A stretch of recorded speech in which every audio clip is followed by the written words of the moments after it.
Mesdames et messieurs, bonjour à tous. Merci d'être présents pour cette capsule consacrée à Éric Mercier dans le cadre des troisièmes rencontres citoyennes internationales à Vierzon. Nous sommes le samedi 31 janvier 2026 et Éric est un habitué de la chaîne YouTube. Je le remercie d'être présent pour nous parler de sa présence ici dans ces rencontres citoyennes qui, pour la première fois, font en quelque sorte une fusion entre les médias indépendants et les associations de victimes des injections Covid. Bonjour Eric. Bonjour Nicolas. Merci d'être présent, je suis ravi de te revoir, on se connaît très bien. J'aimerais aussi dédier cette petite capsule à Michel Chanu, puisque Michel nous a quittés il y a un mois et demi et il était très engagé pour les victimes, que ce soit le monde agricole, les injections, la protection de l'enfance. Donc j'ai une pensée pour lui dans le cadre de cette vidéo. Peux-tu nous parler de ta présence ce week-end dans ces rencontres citoyennes et ce que tu aimerais laisser comme message pour les victimes des injections? Alors, pour les victimes des injections, leur dire que il va falloir continuer à se battre, qu'il y a du réseau, qu'il y a du monde, il y a des gens ici, que vous êtes précieux, que vous avez fait ce qu'il fallait faire dans le sens où vous avez obéi, certes, mais vous avez parfois été contraint, vous n'avez pas toujours eu la possibilité d'éviter ça, ok. Alors évidemment, maintenant, si c'était à refaire, vous le referiez autrement, mais il faut laisser le contexte dans lequel il était.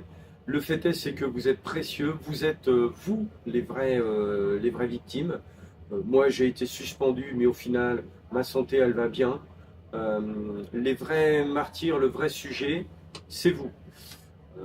On a quand même en parallèle le syndicat Liberté Santé qui a certes permis de montrer aux soignants qu'ils étaient capables de se défendre, le syndicat Liberté Santé qui existe toujours, mais on a aussi d'autres associations, on a beaucoup de personnes qui sont là pour vous aider. Donc venez à notre rencontre, venez à la rencontre des collectifs. Il faut qu'on puisse tout simplement déclarer le plus possible les effets indésirables. Et donc on a l'association Solidéclare, je pense que Nicolas en a probablement déjà parlé.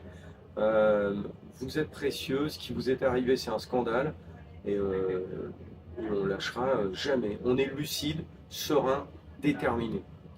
Alors Eric, dans le cadre de ces rencontres citoyennes internationales, il y a une trentaine d'associations présentes, des intervenants, et parmi les thématiques du week-end, une thématique qui te tient à cœur, que nous avons traitée ensemble pendant plus de 4 heures dans une émission mémorable le 20 novembre 2024 avec Valérie Ferrier qu'on salue, c'est l'euthanasie, qu'on appelle aussi de manière plus caricaturale le suicide assisté ou l'aide à mourir. Peux-tu nous en dire quelques mots sur la mise à jour concernant l'actualité en la matière, puisqu'on sait que le Sénat a rejeté le texte en ce moment, mais de ton regard à toi, comment vois-tu les choses pour les semaines à venir? Alors ça se présente mal les amis, hein.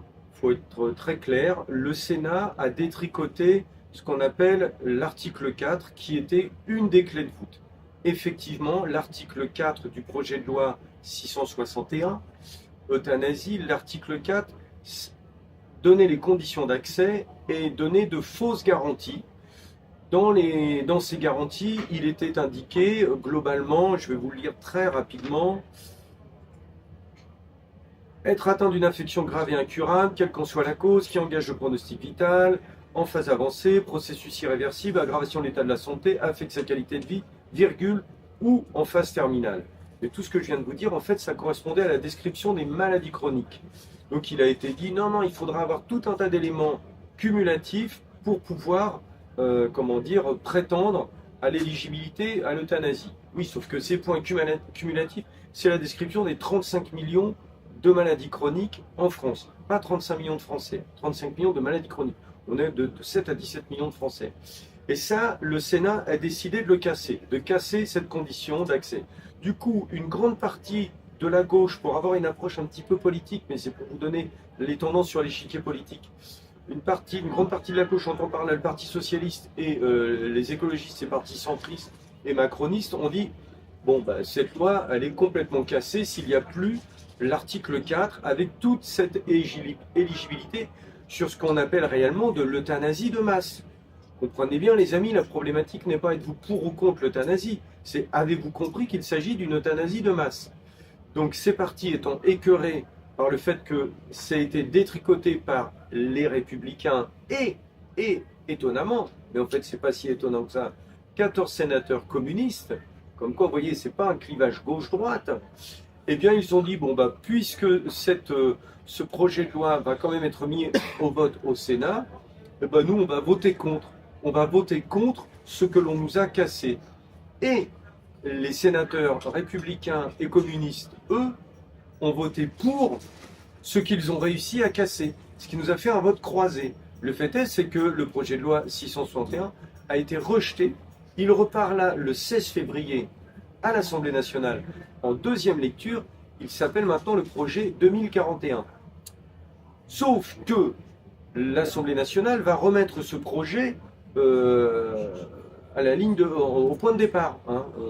Un partout la balle au centre, on redémarre la partie au tout début. Donc ils vont remettre l'article 4 avec l'intégralité des conditions d'accès, dont les maladies chroniques. C'était une clé de voûte qui avait sauté, je viens de vous le dire, mais la vraie grande clé de voûte, c'est l'article 2 avec le projet, la protection des soignants tueurs dans le cadre de l'article 122.4 du Code pénal. Le 122.4 du Code pénal, c'est ce qui permet à un policier de tirer et malheureusement de tuer quelqu'un, c'est toujours un drame, mais si la procédure a été respectée, le 122.4 du Code pénal dit au policier « Vous êtes reconnu innocent du meurtre que vous venez de faire, puisque c'était dans le cadre d'une procédure, à la personne vous avez tiré dessus, que sais-je, voilà. » Eh bien, le projet de loi dira à l'infirmier ou au médecin, vous avez tué quelqu'un, vous avez arrêté son cœur, vous êtes reconnu innocent du meurtre que vous venez de faire dans le cadre de l'article 122.4. C'est ça qui va se passer. On aura toujours un permis de tuer. Donc, puisque les choses se présentent mal, il va y avoir à partir du 16 février, tout se fait à toute vitesse sur l'Assemblée nationale, une seconde lecture, ça va repartir au Sénat, où il y aura aussi une seconde lecture, on ignore ce qui se dira. On espère que M. Gérard Larcher sera OK pour respecter le calendrier et ne mettre cette seconde lecture qu'au mois d'octobre. Mais ce n'est pas du tout ce que veut la présidente de l'Assemblée nationale, qui veut impérativement que ça passe avant l'été. Ils ont bien compris que plus ce sera rapide, plus on pourra vous enfumer sur l'euthanasie de masse. Donc le grand danger, c'est ça, c'est que ça passe avant, donc on est pris par le temps. À l'issue de la réponse du Sénat en deuxième lecture, il y aura probablement une commission parlementaire avec 7 députés de chaque côté, qui finiront par sortir une sorte de consensus. Et moi, j'ai vraiment peur que cette loi passe. C'est la raison pour laquelle j'ai décidé d'écrire aux 577 députés que je contacte dans le désert, tout seul, à mon petit niveau, pour leur indiquer article par article, alinéa par alinéa, sur les éléments les plus puissants, comment ce projet de loi va casser ma carrière et comment ça va provoquer une évaporation de soignants et comment ça va déchirer le serment d'Hippocrate. Donc ce courrier, je l'envoie aux 577 députés et j'ai besoin d'un petit coup de main. J'ai créé une adresse, c'est simple, suppression projet loi euthanasie@gmail.com. Suppression projet loi euthanasie@gmail.com. Vous envoyez un mail, automatiquement mon courrier vous arrive. Vous le lisez et s'il vous convient, je vous demande de l'aide, de bien vouloir soit envoyer le PDF à votre député, soit l'envoyer par SMS si vous le pouvez à son attaché parlementaire. Dans l'idéal, courrier papier, et alors le top pour moi serait que certains d'entre vous acceptent de l'envoyer en accusé-réception.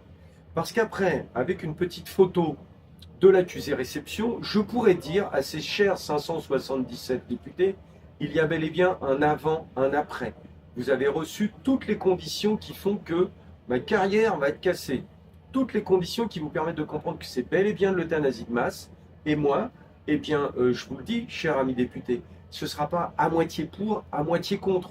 Oui, j'avais voté oui, mais je savais qu'il y avait des petits... Non, ce ne sera pas comme ça. Ce sera terminé. On va partir sur des centaines de milliers de morts sur les 10-15 prochaines années. C'est ce qui se produit déjà à l'étranger. D'accord ? Et ces centaines de milliers de morts, ça ne va pas être des gens en phase agonique qui sont en train de mourir de leur cancer. Dedans, on va avoir tous les handicapés, le docteur Touraine l'a dit, des gens en maladie de Parkinson, des Alzheimer, etc. Donc que vous le vouliez ou non, vous êtes concerné par le courrier que je mets, suppression projet loi euthanasie @gmail.com. Je rebondis là-dessus justement, merci Eric pour toutes ces précisions. Et tu fais bien de parler de Jean-Louis Touraine parce que deux choses. Jean-Louis Touraine, qui est grand maître du Grand Orient de France, a évoqué justement ce principe de l'euthanasie depuis des années, déjà avec la loi Leonetti, et dans une vidéo qui remonte un petit peu maintenant, qui avait été dénoncée par certains de mes confrères, il avait déjà parlé de la progression, notamment avec le délit d'entrave, qui est quand même quelque chose de très pernicieux, avec le principe du pied dans la porte. Une fois qu'on a commencé, on ne peut plus faire marche arrière. Voilà. Deuxième chose, historiquement parlant, un président de la République n'était jamais allé dans une loge maçonnique quand il était en exercice. Et le 5 mai 2025, il y a eu une discussion, en tout cas un discours de Macron à la Grande Loge de France, en direct, retransmis sur BFM TV, en remerciant les frères et sœurs de loge pour travailler sur le projet euthanasie. Donc le projet de la loi sur l'euthanasie a été et est en cours de discussion et d'écriture et de pourparlers dans les loges maçonniques. Ça, c'est une première chose. Oui. Sachant que Olivier Falorni, le rapporteur de la loi sur le projet euthanasie, est franc-maçon et fait partie d'une association pro-IVG, pro-euthanasie, pardon. Et donc, de ce fait, il est déjà en conflit d'intérêts par rapport au texte de loi. Et ça, ce n'est pas moi qui l'ai dit, c'est notamment Rémi de Juste Milieu, que je salue, qui a fait une vidéo sur le sujet. Donc, il est bien de remettre dans le contexte aussi dans quelles conditions la gauche comme la droite s'allient justement pour nous la mettre à l'envers, pour parler poliment.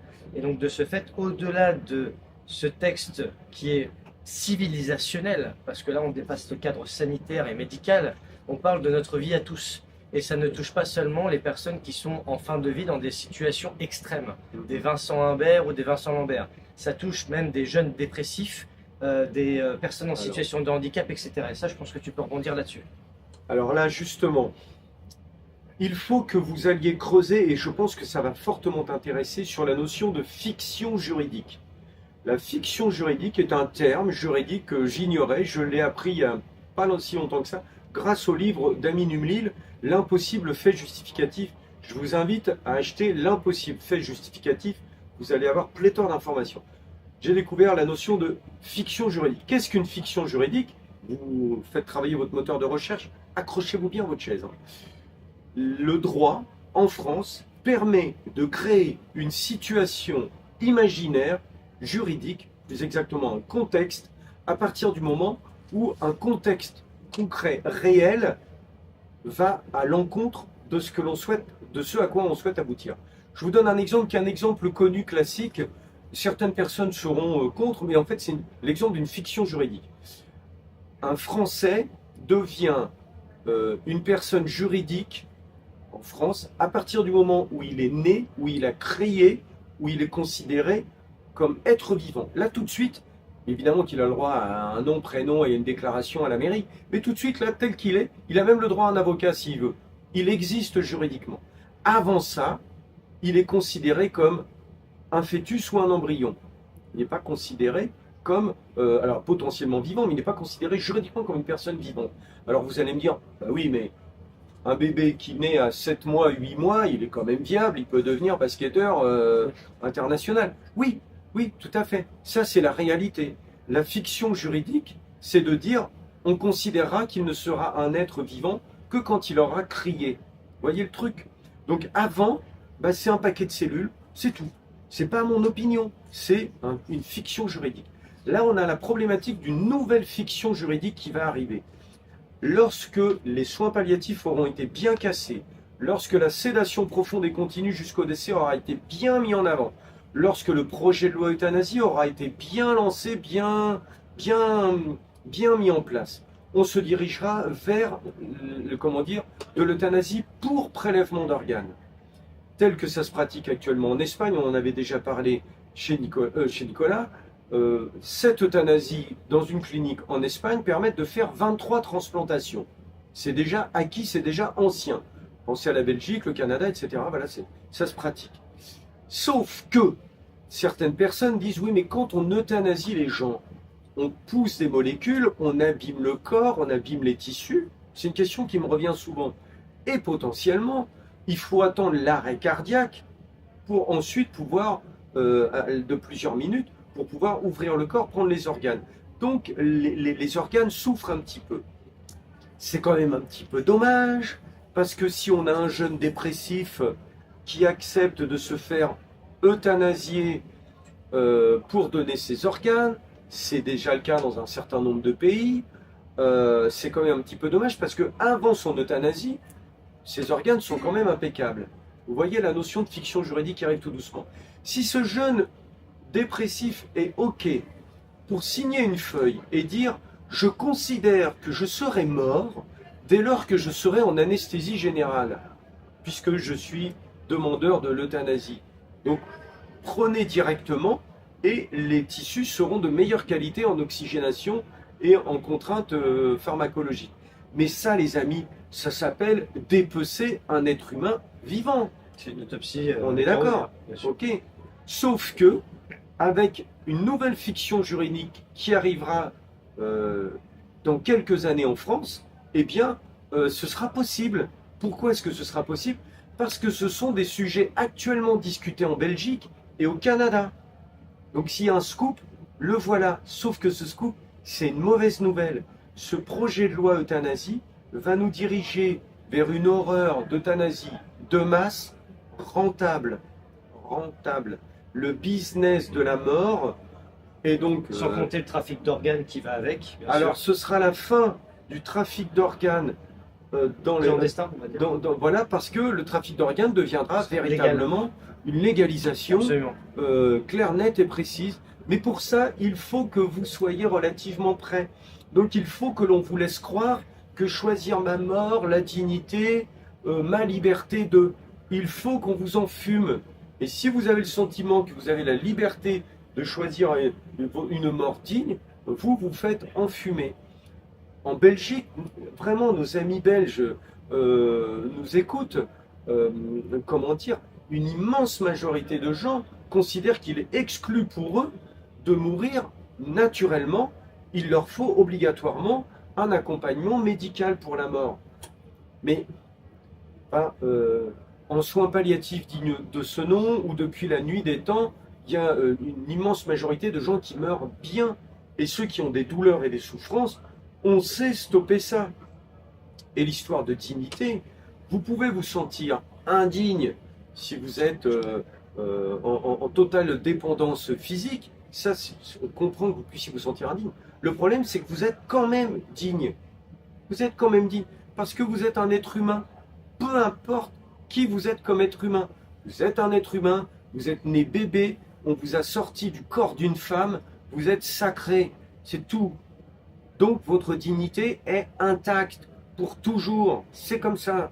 Donc on vous enfume à faire croire que votre dignité est atteinte. Ceux qui ont utilisé le terme de dignité, c'était ceux qui étaient sous le Troisième Reich, tournés vers le darwinisme social, et qui disaient les gens indignes sont les gens qui ne sont plus productifs. Mais moi, je me suis occupé de gens en maladie de Charcot qui ne pouvaient communiquer qu'avec leurs yeux et qui continuaient à transmettre le bonheur, la vie, la vérité à leurs enfants, leurs petits-enfants avec une immense dignité. Vous êtes dignes, c'est tout. Merci beaucoup, Eric, pour toutes ces explications. Et on rappelle que cette année, justement 2026, va être une année charnière pour ce combat, sachant que, je rappelle l'émission que nous avons faite, toi, Valérie et moi-même, le 20 novembre 2024, qui est très explicite parce que vous aviez déjà une longueur d'avance sur la situation. Donc pour l'instant, tout est encore possible, mais cela nécessite, eh bien, j'allais dire, l'effet colibri de chacun par rapport à cette loi, puisque c'est un génocide programmé, légalisé, avec la question du trafic d'organes également qui se pose. Donc, ma dernière question avant de conclure, est-ce que ce week-end tu interviens dans une conférence? Est-ce que tu vas ajouter ta pierre à l'édifice de ces rencontres citoyennes? Oui, alors, a priori, oui, je vais intervenir demain. Je dois quand même faire attention parce que j'ai bien conscience que je suis un peu le porteur de mauvaises nouvelles. J'ai bien conscience que c'est des paroles qui choquent. J'ai bien conscience qu'il y a des gens qui sont effrayés par ce que je dis.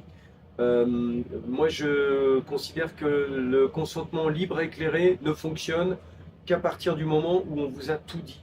On doit tout vous dire. Et moi, mon choix, c'est de vous dire les coulisses des hôpitaux, parfois. Je ne pourrais pas tout dire, mais je vais en donner un certain nombre. Et puis vraiment les dangers inhérents qui arrivent, notamment sur la notion de gestion de flux. Donc je considère que vous méritez la vérité. La vraie dignité, c'est de vous respecter. Amine en a déjà d'ailleurs suffisamment parlé. Le consentement libre et éclairé passe par le fait que vous devez être parfaitement informé en totalité. Il doit y avoir aucun sujet tabou. On doit tout vous dire.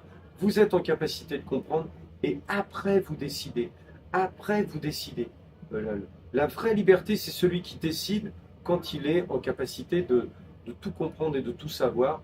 Et merci Nicolas. Merci Nicolas parce que tu œuvres pour cette vraie liberté à travers la vérité sur des sujets compliqués. Merci à toi Eric et merci à tous de nous avoir suivis.